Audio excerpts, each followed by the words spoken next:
Welcome back, everybody, to the Deep Dive. You know how this works. We take a deep dive into a fascinating topic. That's right. And today, well, we're tackling a big one, the connection between genius and mental illness. Has this idea always fascinated people, or is it a newer thing? It's a question that people have been kind of debating for ages, really. Like, does being super creative mean you pay a price mentally? And to really get into it, we're looking at, well, probably one of the most famous examples ever, Isaac Newton. Ah, Newton, the guy behind physics and calculus and a lot more. But he also had these, well, odd habits, times he was totally isolated. So were these just part of his genius, or, like you said, is there a deeper connection? That's what we're trying to figure out. We're using a biography of Newton, plus trying to get into the 17th century mindset. Ready to jump in? Let's do it. Unpack the man, the myth, the legend. Okay, so picture this. Yeah. You're brilliant, right? Yeah. But you're also positive that the world is ending in 2060. 2060, that's specific. Yeah, well, that's what Newton believed. He even wrote tons about it, based on how he read the Bible's book of Daniel. That's not the Newton we usually think of. All logic and reason. Right. And that's what's so interesting. He was super serious about this prophecy stuff, just as much as his science work. So was this, I don't know, like a dark inspiration for his discoveries? Trying to find order because he thought the world was ending? To understand that, we got to go back to the beginning. Exactly. Newton's early life wasn't exactly a picnic. Born right in the middle of the English Civil War. Yeah. Chaos everywhere. Wow. Talk about a rough start. And get this, he was premature. So tiny, he could fit in a quart mug. A quart mug. Yeah, it's crazy, right? Yeah. Then his dad dies before he's even born, and then his mom remarries and leaves him with his grandma. Talk about instability. Makes you wonder how all that affected him, you know?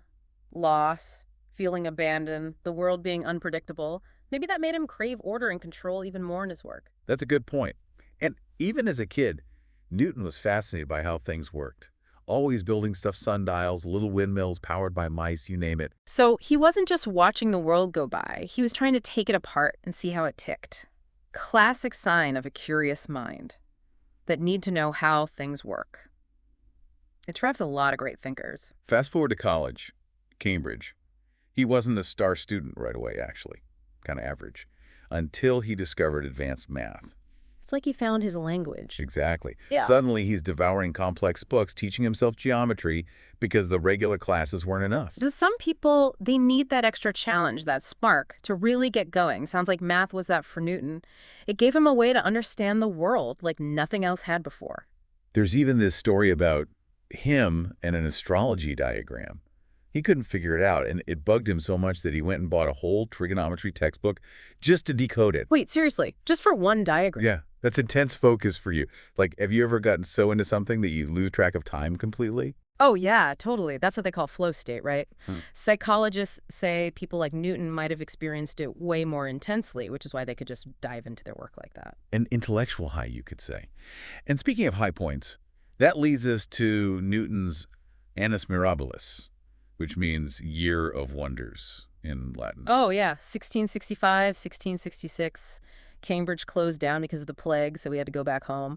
And being isolated like that, he makes huge discoveries. Calculus, optics, even starts working on gravity. Exactly, alone with his thoughts. And get this, he filled an entire notebook called his waste book with all these ideas and calculations. Like he was the original note-taking fanatics. I wonder if that helped him, though, putting his thoughts down on paper, making connections. We do that today with notes and journaling, so maybe Newton was onto something centuries ago. So we've got Newton, driven to understand the world even while thinking it might be ending, making discoveries alone, scribbling away.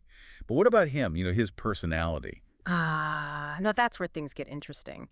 We think of geniuses as loners, and Newton was kind of like that. But he wasn't totally a hermit. He had friends, mentors, even romantic interests. Romantic interests. Seriously, you don't hear about that much. It's true. There are letters and stuff suggesting he was into this woman, Catherine Storer, when he was young. Doesn't seem like it worked out, though, and he never married. Some people think that unrequited love thing made him more reclusive later on, but who knows for sure. So he's more complicated than just a brain in a jar. Yeah. But he was also known for being secretive, getting into feuds, and a bit paranoid. Right. He was super protective of his work, wouldn't publish for years because he was afraid people would steal his ideas or criticize him, and his rivalry with Robert Hooke, another big scientist back then, was legendary. They fought over who discovered stuff in optics and gravity, nasty stuff, fueled by Newton being really sensitive to any attacks on his work. It's strange, isn't it? This brilliant guy who made these incredible discoveries, but he was also really insecure and suspicious. Do you think that's a pattern with geniuses, like this push and pull between being amazing at something and feeling super vulnerable? That's a great question, and one we should definitely keep exploring. We tend to romanticize genius, but the reality is much more complicated. These people are human, just like us, with all the same emotional ups and downs. And with Newton, that complexity just gets more intense as he gets older, too. You know, when you think about it, Newton's need to be in control, which we saw back in his childhood, right? It really becomes a big deal later in his life. Yeah, you're right. It's almost like it evolves or something. Exactly. Like when he became Master of the Royal Mint, 1696, he takes on this huge job.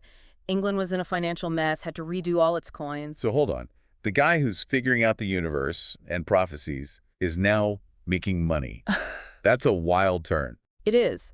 But for Newton, maybe this wasn't just a job. It was a chance to, like, fix a system that was broken, counterfeit coins everywhere, the economy's a disaster. Newton sees a problem, and he's got to solve it. Meticulous, analytical, like with his science. True. He went all in on it like it was a scientific puzzle. Even went undercover, busting counterfeiters. I've read somewhere he was almost, like, angry about it, wanting to punish them. Not the Newton we usually picture. Goes back to that control thing, right? Yeah. Fake money wasn't just a crime. It was like messing with the natural order, threatening his sense of control. And then there's his rise in the science world. Becomes president of the Royal Society, the big leagues back then. Kind of ironic when you think about it, the guy who liked being alone, who hid his work. Now he's the top dog in science. It is kind of funny. Maybe that control he wanted, it wasn't just about nature anymore. Now it was about controlling, I don't know, the whole conversation about science. Like, he figured out the universe, so now he's got to figure out how people talk about it. But even with all that power, all those accomplishments, there's still that tension. Like, his brilliance came with a dark side.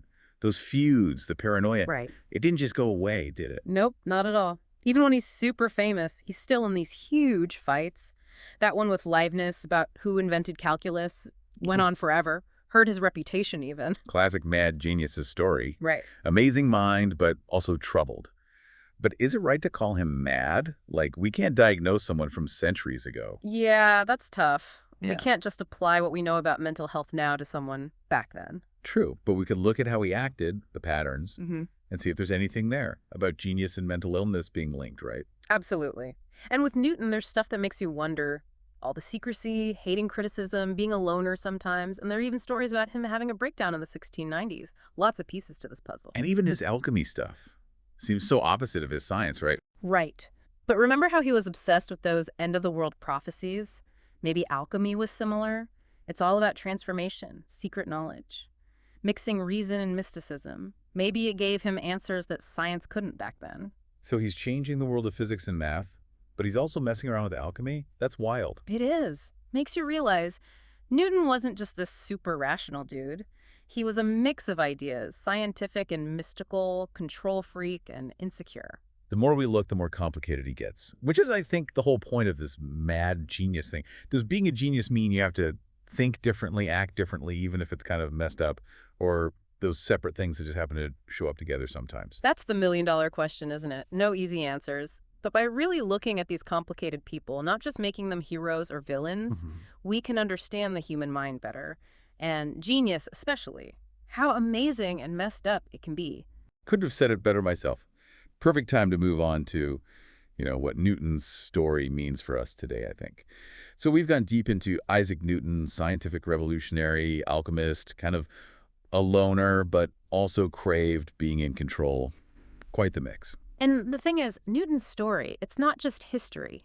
It still matters today, how we think about genius, creativity, even mental health. Yeah, true. It's easy to put these historical figures on a pedestal and forget they were, human, just like us, with good and bad sides. Exactly. What Newton shows us is brilliance and vulnerability. They can go hand in hand. He made these huge discoveries, but he also struggled, which reminds us that the mind is a complicated thing. It makes you think, what can we learn from all this? Like, how does this apply to our own lives?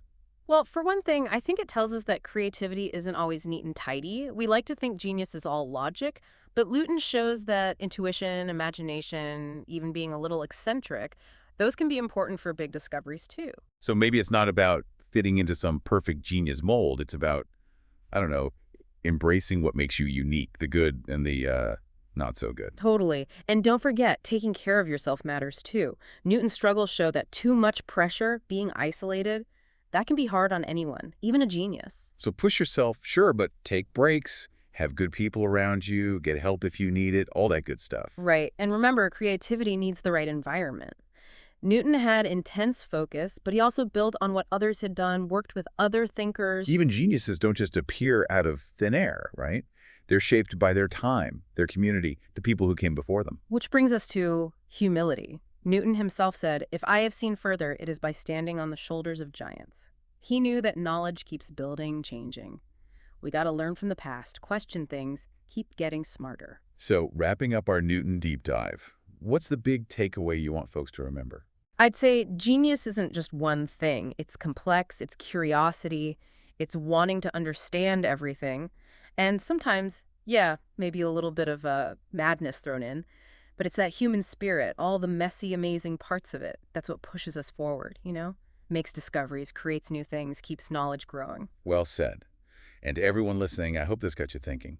Embrace your brilliance, even the messy parts. Stay curious, and never stop asking questions, exploring. Who knows, maybe the next big discovery is hiding in your mind, waiting to be found. Thanks for being with us on the deep dive. See you next All right, time. Keep those brains buzzing.